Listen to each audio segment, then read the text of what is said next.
Right. So, hi guys, this is Weber. I'm co-founder and director of Doubt Connect. So, we got here Abhay sir with us, who is a NEET topper and has a score of 360 on 360 in biology. So, we have joined up with Abhay sir to discuss how students can incorporate mental health or take care of their mental health along with their studies. And he is here to guide us on the same, where we would get a little deep into his preparation, how he prepared, उन्होंने अपनी preparation कैसे की, उन्होंने NEET के लिए अपनी mental health को कैसे सेम रखा, which eventually led him to score a good score in biology and eventually get him a good college. So Abhay sir, thanks a lot for joining again. This is, I guess, our third or fourth session with you. I guess fourth. On our NEET series अगर हम ले, इससे पहले हमने session किया था शायद वो नीट के काउंसलिंग के ऊपर था, if I'm not wrong, and of course on how to score better in biology specifically, which is I guess very important for you to be as a doctor. So I'll suggest कि introduction तो I guess हम लोग skip कर सकते हैं, because then a lot of people here already know you, and we can get straight to the questions first. Yes sir. All right. So अभय जी, मेरा पहला question आपसे ये है कि सबसे पहले कैन यू ब्रीफली शेयर कि how you know experienced, what was your personal experience preparing for NEET 2021, if I'm not wrong, and how you managed stress at that time? I mean, हम लोग start करते हैं एक general perspective से, एक broader perspective से, and then we'll narrow it down to specific niches जहाँ पे हम बच्चों की specific pain points जैसे stress problems होती हैं या mental health problems कोई भी अगर करती है XYZ in this whole scenario, वो हम address करते हैं. तो I'll just shoot the first question again कि आप अपना पर्सनल एक्सपीरियंस हमारे साथ शेयर कर सकते हैं, जो नीट के दौरान आपने चीज़ें एक्सपीरियंस की और आपने उस टाइम पे स्ट्रेस कैसे मैनेज किया. Yes sir, welcome sir. Thank you sir for calling me on the dot point once again. Sir आपने मेरे से ये पूछा कि मतलब मैंने अपने प्रिपरेशन के टाइम पे कैसे मैनेज किया. थोड़ा ऊंचा बोलिए अभी. हाँ सर, देखो कोई भी सर कंपटीशन एग्जाम होता है तो सर उसके अंदर मतलब मेन सर यही प्रॉब्लम रहता है स्टूडेंट को. सर मेरे साथ भी ये प्रॉब्लम आया था कि स्ट्रेस कैसे मेंटेन करना है, क्योंकि सर बात ऐसी, क्योंकि सर 11th-12th का पूरा कोर्स आता है नीट में. सर आपको 2 साल का पढ़ना भी है और उसको मेन सर 3 घंटे में आपको आउटपुट देना. तो सर एक तो सबसे बड़ा स्ट्रेस ये होता है कि अगर उस दिन एग्जाम अच्छा नहीं हुआ तो क्या होगा. अब सर मेरे साथ ये प्रॉब्लम था, पहले मेरे को बहुत ज्यादा स्ट्रेस रहता था. मतलब जब मैंने अपना फर्स्ट अटेम्प्ट दिया था विद 12 जब मैंने एग्जाम दिया था, तो सर बहुत ज्यादा है ना सिचुएशन एग्जाम में ही बहुत ज्यादा पैनिक टाइप हो गई थी. लेकिन सर मैंने उसको ओवरकम करने के लिए सर मैं धीरे धीरे उससे ओवरकम किया. पहले मुझे पता चला कि मेरा लैग कहाँ पे है. तो सर मतलब जैसे जो स्टूडेंट्स है सबसे पहले उनको ये करना चाहिए कि लैग कहाँ पे हो रहा है. अब सर मैं अपना स्ट्रेस मैनेजमेंट ऐसे करता था कि मैं पहले नोट डाउन किया कि मेरे को दिक्कत किस में आ रही है. उसके बाद मैंने अपने टीचर से और मेरे फ्रेंड से कंसल्ट किया. मैंने अपने पेरेंट्स को बताया कि मेरे साथ पेपर में ये प्रॉब्लम आती है, मैं भूल जाता हूँ या पैनिक कर जाता हूँ. सर फिर उसके बाद मैंने उसे धीरे धीरे ओवरकम किया.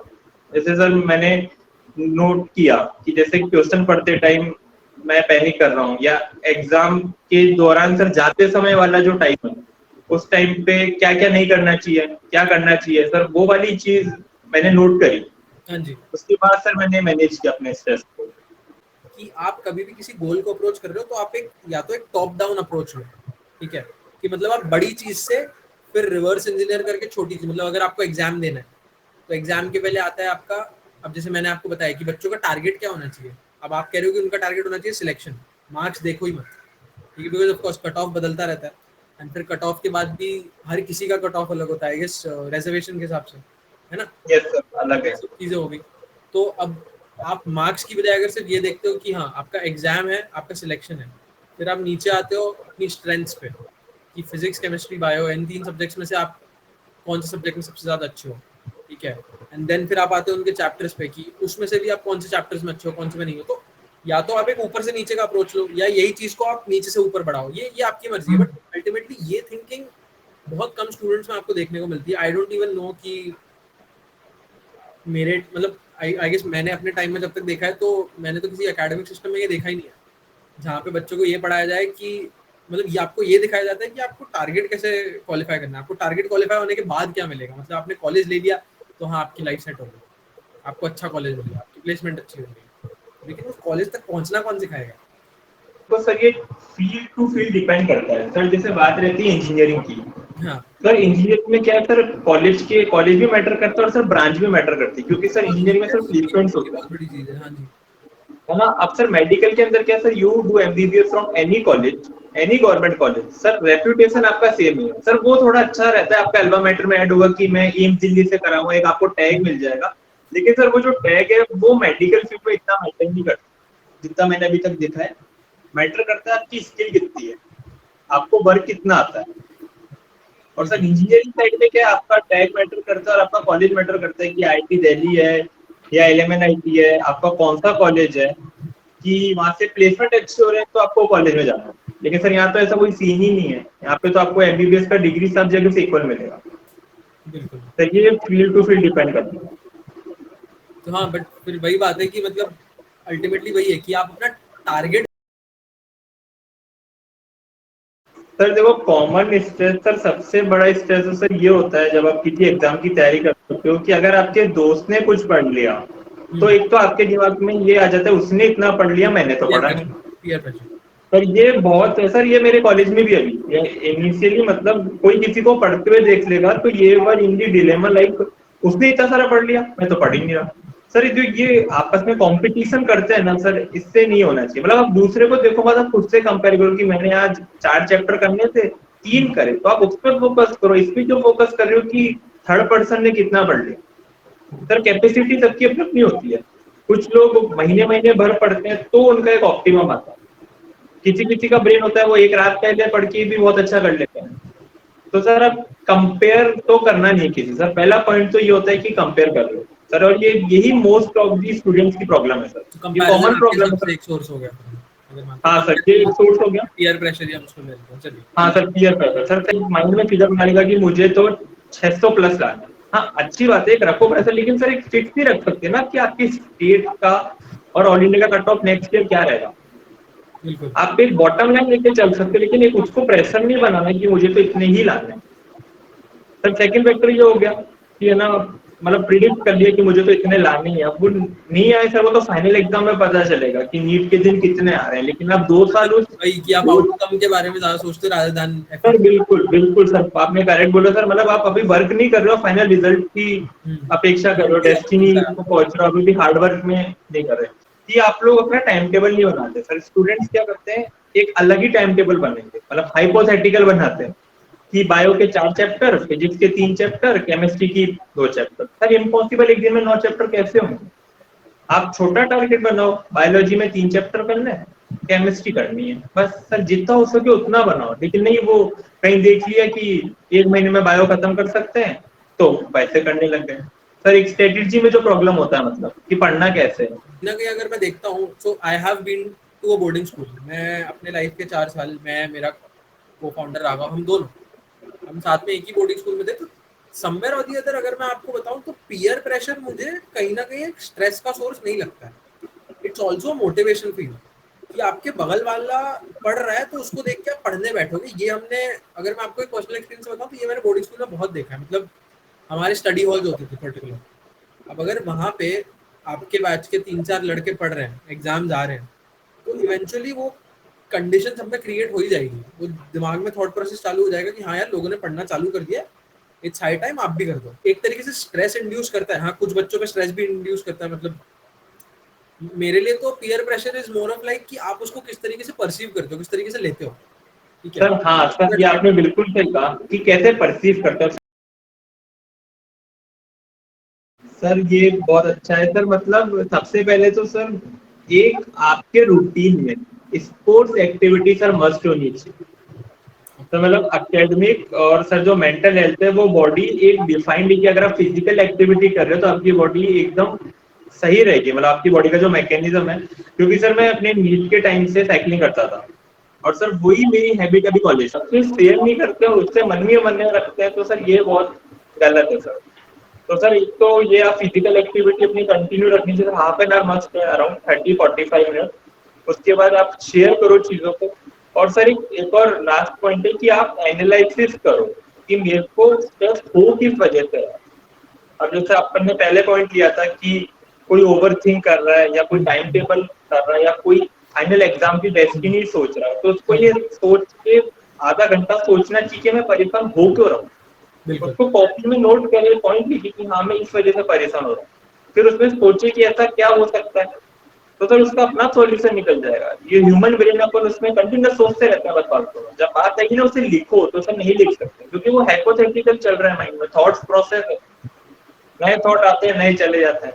तो सर स्ट्रेस का यही कि आप थोड़ा शांत रहो और सर एक मेडिटेट करो ओके अराउंड 15-20 मिनट, सर ये बहुत इंपॉर्टेंट रोल प्ले करता है सर स्ट्रेस मैनेजमेंट।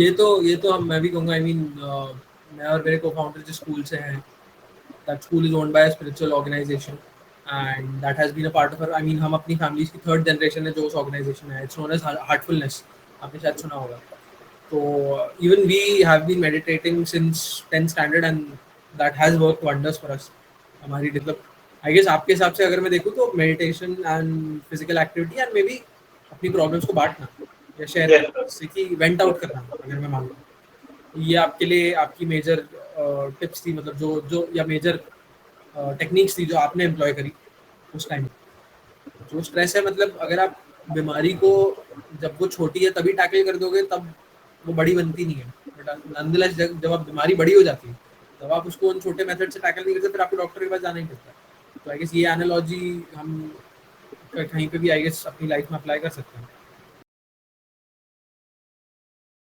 सर मैंने ये ऐसे टैकल किया था सर, मैं अपना सर टाइमर के अकॉर्डिंग करता था ओके सर। मतलब मैं वन सिटिंग में अराउंड 45 मिनट एक सिटिंग लेता था सर। जैसे मैं सुबह 4 बजे उठता था, तो 4 बजे से लेके मैं 5 PM तक या 4:45 तक टाइमर लगाता था और पहले ही डिसाइड कर लेता था कि मुझे बायो रिवाइज करना है। बाय तो समझे 4:45 AM मैं टाइमर फिक्स कर लेता था 45 मिनट का। ओके उसके बाद मैं फिक्स कर लेता था कि बायो मेरे को रिवाइज करनी है। आपका 4:45 हो गए, फिर मैं 15 मिनट का थोड़ा नैप लेता था, 15-20 मिनट। उसके बाद फिर मैं 45 मिनट का लगाता था सर। मतलब 45 करके मैं अराउंड 8-9 सर स्लॉट हो जाते थे मेरे।